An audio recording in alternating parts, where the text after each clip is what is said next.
नमस्कार दोस्तों, स्वागत है आपका अपने अपने YouTube channel electrical with cute boy में। तो एक बहुत ही इंपॉर्टेंट डाउट आ रहा था बच्चों के मन में, ठीक है, कि यूटिलाइजेशन ऑफ इलेक्ट्रिकल एनर्जी में क्या पढ़े। किसी ने मुझे कमेंट लिख के ये भेजा था कि sir utilization of electrical energy में बताइए सर, बड़ा कंफ्यूजिंग होता है, उसमें क्या पढ़ें क्या ना पढ़ें। और ये एक इंपॉर्टेंट सब्जेक्ट है खासकर NHPC टाइप एग्जामिनेशन में। क्यों? क्योंकि ये सिलेबस फॉलो करता है SSC JEE का टेक्निकल, ठीक है। अब SSC JEE में भी यूटिलाइजेशन इंपॉर्टेंट होता है, यहाँ पे भी यूटिलाइजेशन इंपॉर्टेंट होता है। और पिछली बार मैं यूटिलाइजेशन बहुत अच्छे से पढ़ के गया था, तो मेरे 138 नंबर थे, पर मेरा सिलेक्शन हुआ नहीं था क्योंकि पिछली बार सीट कम थी जनरल की, ठीक है। तो इस बार सीट अच्छी है, तो देखते हैं होता है या नहीं।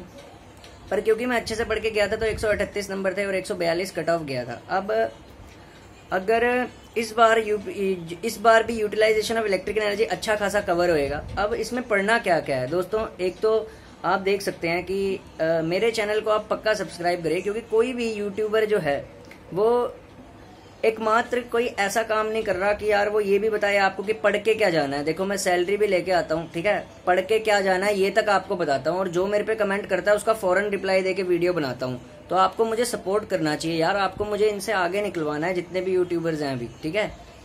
बाकी आगे तो मैं निकल ही जाऊंगा अगर सिलेक्शन होता है। तो सिलेक्शन होने से पहले भी थोड़ा बहुत सपोर्ट करो यार, थोड़े से चैनल सब्सक्राइब करो, कोई वीडियो अच्छी लगती है तो शेयर करो, ठीक है। मैं ये भी इस पे भी वीडियो बनाता हूँ कि क्या पढ़ के जाना है। कोई यूट्यूबर बता रहा है आपको क्या पढ़ के जाना है, ठीक है ना। बस कोई सिर्फ और सिर्फ थ्योरी करा रहे हैं, सिर्फ और सिर्फ MCQ करा रहे हैं, ठीक है। तो थ्योरी भी पढ़ाइए, MCQ भी पढ़ाइए, ठीक है। और साथ साथ में ये भी बताना चाहिए कि क्या क्या पढ़ के जाना है अगर कोई कमेंट करता है तो, ठीक है।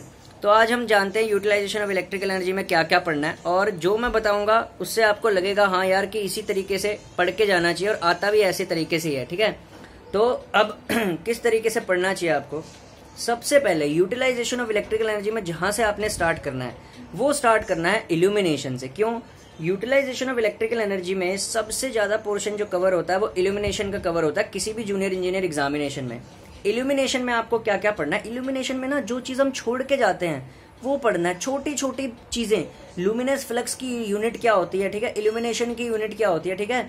एक ना लुमिनस इंटेंसिटी नाम की चीज होती है, उसकी यूनिट पूछ लेता है, ठीक है, रिलेशन पूछ लेता है इन सब में, ठीक है। और डिफरेंट डिफरेंट फैक्टर्स होते हैं ना, वो पढ़ के जाने, जैसे यूटिलाइजेशन फैक्टर क्या होता है, ठीक है, मेंटेनेंस फैक्टर क्या होता है, ठीक है, डेप्रिसिएशन फैक्टर क्या होता है, बीम फैक्टर क्या होता है, ठीक है। ये जो फैक्टर होते हैं ना, स्पेस हाइट रेशियो क्या होनी चाहिए, ठीक है। इस टाइप के छोटे छोटे बेसिक्स टॉपिक पढ़ने चाहिए। फिर ना इल्यूमिनेशन के जो लॉज हैं, ठीक है, वो आपको पढ़ के जाने हैं, ठीक है। इल्यूमिनेशन में आपने इतना पढ़ लिया। इल्यूमिनेशन में इतना पढ़ने के बाद आपने दो चीजें बहुत इंपॉर्टेंट तरीके से पढ़ के जानी है, एक फ्लोरोसेंट ट्यूब और दूसरा इनकंडेंसेंट लैंप और तीसरा CFL। ये तीन ऐसे टॉपिक होते हैं, हम बाकी सब तो इल्यूमिनेशन में पढ़ लेते हैं लेकिन फ्लोरोसेंट ट्यूब के बारे में नहीं पढ़ के जाते, ठीक है, और इनकंडेंसेंट लैंप के बारे में नहीं पढ़ के जाते। और इनकंडेंसेंट लैंप से क्वेश्चन आता ही आता है, पूछ लेता है लाइफ कितनी होती है इनकंडेंसेंट लैंप की, फिर हम एकदम भूल जाते हैं एग्जाम सेंटर में। फिर हमें लगता है यार थोड़ा सा पढ़ लिया होता। मैं बोलता नहीं, यूटिलाइजेशन ऑफ इलेक्ट्रिकल एनर्जी जैसे सब्जेक्ट जो होते हैं ना, ये हमें मात दे देते हैं। फिर ना गम होता है एग्जाम सेंटर में कि काश मैं थोड़ी सी ये चीज पढ़ लिया होता, जैसे लाइफ पढ़ लिया होता लैंप की, तो मेरे से ये क्वेश्चन हो जाता तो मैं दूसरे से आगे निकल जाता, ठीक है ना। आपको यकीन हो रहा होगा कि JEE एग्जाम्स में ऐसा होता है, ठीक है, कि यार मैं ये छोटी सी चीज पढ़ लिया होता। तो आपने इन सब चीजों को ध्यान में रख के जाना है दोस्तों।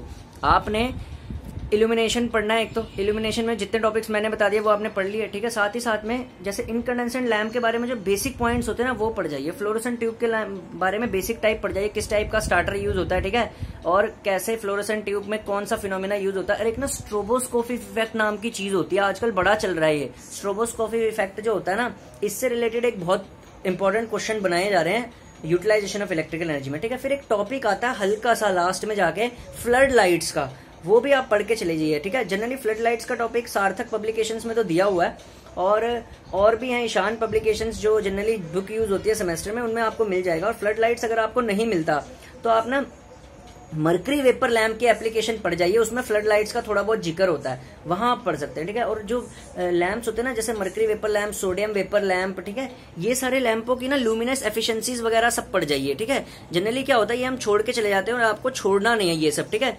अब नेक्स्ट टॉपिक आपको क्या पढ़ के जाना है इल्यूमिनेशन पढ़ने के बाद। इल्यूमिनेशन पढ़ने के बाद आपने जिस टॉपिक पे सबसे ज्यादा ध्यान देना वो देना हीटिंग पे। इल्यूमिनेशन के बाद सबसे ज्यादा इलेक्ट्रिक हीटिंग आता है। इलेक्ट्रिक हीटिंग में सबसे ज्यादा क्वेश्चन जो पूछे जाते हैं डाई इलेक्ट्रिक हीटिंग से पूछे जाते हैं दोस्तों।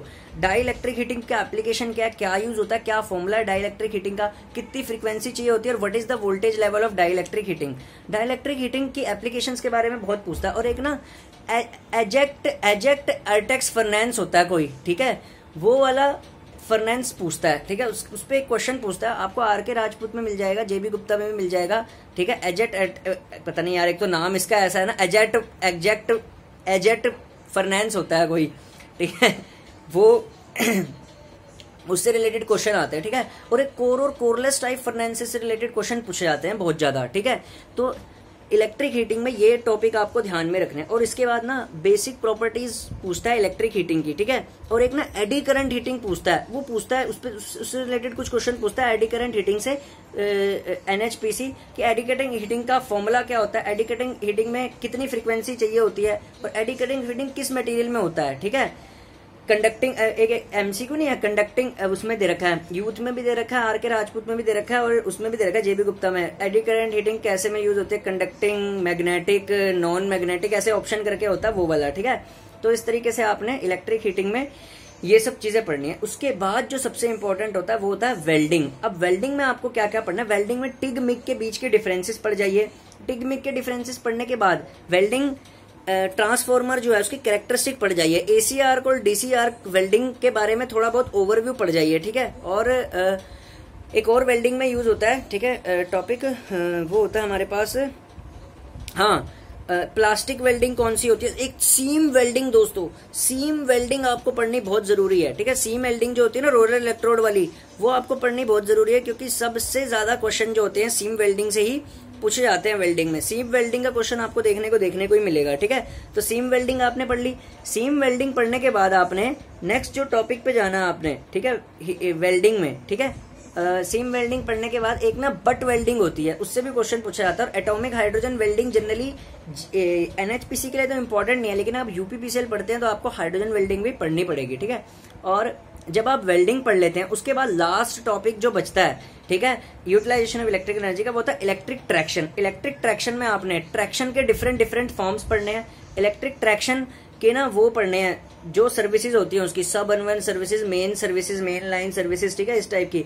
और एक ना ग्राफ होता है उसका acceleration, free running, coasting, braking वाला, ठीक है भाई, वो पढ़ के चले जाना। उससे ना मेरा जनरली मैं ट्रैक्शन में क्या करता था, अभी तक गलती हुई थी, मैं इलेक्ट्रिक ट्रैक्शन सारा पढ़ के चला जाता था, ठीक है। सारा पढ़ने के बाद ना मैं ग्राफ छोड़ जाता था। और यूपीपीसीएल में आज तक मेरी यही दिक्कत हुई है कि मेरी यूटिलाइजेशन ऑफ इलेक्ट्रिकल एनर्जी में थोड़े कम नंबर बनते हैं क्योंकि ना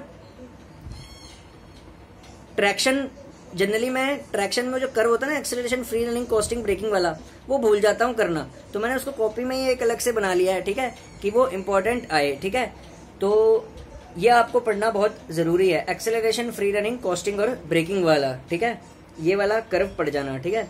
तो इलेक्ट्रिक ट्रैक्शन में, और जो इलेक्ट्रिक ट्रैक्शन में ना थोड़ा बहुत जो वो होते हैं ना, एक ब्लॉक डायग्राम होता है इलेक्ट्रिक लोकोमोटिव का, वो पढ़ जाना। और दूसरा क्या होता है, पेंटोग्राफ क्या होता है, ठीक है। और ये सब जो बेसिक ऑक्सिलरीज होती हैं, ठीक है, कौन सी मोटर यूज होती है लोकोमोटिव में, पेंटोग्राफ क्या हो जाता है, ब्रेकिंग सिस्टम क्या होता है, स्पीड कंट्रोल थोड़ा बहुत, इन सब का पढ़ के, ठीक है। तो ट्रैक्शन में इतना ही पूछता है। और एक कैंडू सिस्टम होता है कोई, उससे रिलेटेड पूछता है कितनी वोल्टेज पे ऑपरेट होता है, क्या फ्रीक्वेंसी रेंज होती है, किस कंट्री में यूज होता है, ठीक है, इस तरीके से पूछ लेता है, ठीक है, इलेक्ट्रिक ट्रैक्शन में। और इलेक्ट्रिक ट्रैक्शन में लीनियर इंडक्शन मोटर का कॉन्सेप्ट आता है, वो भी पढ़ के जाना, वो भी बहुत ज्यादा इंपॉर्टेंट है, ठीक है। तो इससे बाहर यूटिलाइजेशन ऑफ इलेक्ट्रिकल एनर्जी में कोई टॉपिक नहीं आएगा, ठीक है, इससे बाहर बिल्कुल भी टॉपिक नहीं आएगा, ठीक है। और दोस्तों मैं कोशिश कर रहा हूँ इस बार इतना करने की कि मेरा सिलेक्शन हो जाए, क्योंकि दोस्तों मुझे चाहिए सिलेक्शन किसी भी हालत में, और मेरे को इतना विश्वास है कि सिलेक्शन होएगा 100%। एनएचपीसी में होएगा, एनएचपीसी में नहीं हुआ तो यूकेपीसीएस में हो सकता है, यूकेपीसीएस में नहीं हुआ तो यूपीपीसीएल में हो सकता है, ठीक है। और अगर किसी में नहीं होएगा तो भैया यूपीपीसीएल में तो जरूरी होएगा, ठीक है। वो सबसे लास्ट में भी आ रहा है, तब तक तो पूरा तगड़ा रिवाइज हो जाएगा, लेकिन कोशिश मैं करूंगा कि एनएचपीसी में ही जॉब ले लूं, ठीक है, क्योंकि यार एनएचपीसी में ना मेरे को टाइम बहुत मिल जाएगा। ठीक है, क्योंकि एनएचपीसी की जॉब जनरेशन की है, शिफ्ट में काम होता है वहाँ पे, तो यूट्यूब चैनल को कैरी करने के लिए टाइम बहुत मिल जाएगा उसमें। ठीक है, यानी कि एनएचपीसी में मैं आपको गाइड अच्छे से कर सकता हूँ। फिर यूपीपीसीएल में यार ये बात रह जाएगी कि यूपीपीसीएल में अगर तो ट्रांसमिशन मिलता है, वैसे यूपीपीसीएल में मैं इतना स्कोर करने की कोशिश जरूर करूंगा, मतलब अगर इस बार पेपर होता तो मैं उसको क्लियर करने की कोशिश करूंगा, क्लियर करने के साथ साथ उसमें इतना अच्छा स्कोर लाने की कोशिश करूंगा, ठीक है, कि मुझे ट्रांसमिशन मिल जाए। मिल गया ना अगर कोई 220 केवी ग्रिड सबस्टेशन, 400 केवी ग्रिड सबस्टेशन, ठीक है, तो इनमें क्या होता है, शिफ्ट में जॉब होती है। ठीक है, तो मतलब 8 घंटे के बाद खत्म काम, तो अपना जैसे ही शिफ्ट चेंज होती है तो टाइम बहुत ज्यादा मिल जाता है बीच में, तो फिर यूट्यूब गाइडेंस कैरी करना अच्छा रहेगा। और दोस्तों मेरे जैसे यूट्यूबर की जरूरत भी है अभी, क्योंकि प्रेजेंट टाइम में क्या होगा, इतने सारे चैनल खुल गए हैं, वो बरगला रहे हैं, उनको खुद तो वो पेपर देने जाते नहीं। ठीक है, वो आपको गाइड कर देंगे क्या आता है पेपर में, बताओ। अब एक यूट्यूबर बता रहा कि जेई बनने के लिए अप्रेंटिस चाहिए, बताओ भाई, कम से कम ये तो सोच ले, लेवल 1 के लिए चाहिए होती है अप्रेंटिस, जेई के लिए तो अप्रेंटिस चाहिए ही नहीं होती। बताओ, व्यूज बढ़ाने के लिए बच्चे क्या क्या नहीं कर रहे आजकल, व्यूज बढ़ा के क्या मिलेगा, ऑथेंटिक चीजें बनाओ ना। अब देखो बच्चे मेरे पे कमेंट आ रहे, दूसरे चैनल वाले ने, किसी ने बोला कि रेलवे जेई के लिए और एसएससी सीनियर सेक्शन इंजीनियर के लिए अप्रेंटिस होगी लागू। ठीक है, ठीक है पर भाई ऊपर पढ़ तो ले नोटिफिकेशन कि लेवल 1 के लिए बोला हुआ है उसने, लेवल 6 के लिए नहीं बोला। लेवल 6 पे बिना अप्रेंटिस के रिक्रूटमेंट होती है, डायरेक्ट रिक्रूटमेंट। एक बार ही ना यार मैं अप्रेंटिस पे भी एक वीडियो बना दूंगा कि क्या चाहिए होती है, क्या एज रिलैक्सेशन होता है, ठीक है, इसके बारे में भी वीडियो बना दूंगा, लेकिन जब मैं आरआरबी जेई के लिए एक डेडिकेटेड वीडियो सीरीज लाऊंगा तब। ठीक है, अभी तो खैर एमसीक्यू आने वाले हैं अगली वीडियो में, आज आने वाले थे लेकिन यार कोई नेटवर्क इशू हो गया। ठीक है, तो अभी एमसीक्यू आएंगे कैरेक्टरिस्टिक ऑफ पावर प्लांट में, ठीक है, उसका वेट करना। उसके बाद एनएचपीसी जेई सैलरी, ठीक है, उसके बाद आरआरबी जेई सैलरी और यूपीपीसीएल जेई सैलरी पे 3 लगातार वीडियोज आएंगी। ठीक है, वो सारी बता दूंगा। ठीक है, और उसके बाद आरआरबी जेई के लिए मैं एक वीडियो बनाऊंगा जिसमें कि जब नोटिफिकेशन आएगा तो आपको कौन से डिपार्टमेंट को ऊपर प्रायोरिटी पे रखना है। ठीक है, जनरल सर्विसेज को रखना है या टीआरडी को रखना है, या आपने सुने होंगे ना टीआरडी, ठीक है, और टीडीएस, ठीक है, और क्या होते हैं वैगन कैरेज, ठीक है, और जनरल सर्विसेज और टीआरएस, ये क्या क्या चीजें होती हैं। ठीक है, मतलब इनमें क्या क्या डिफरेंस होता है और कौन सा आपको रखना चाहिए। ठीक है, तो थैंक यू।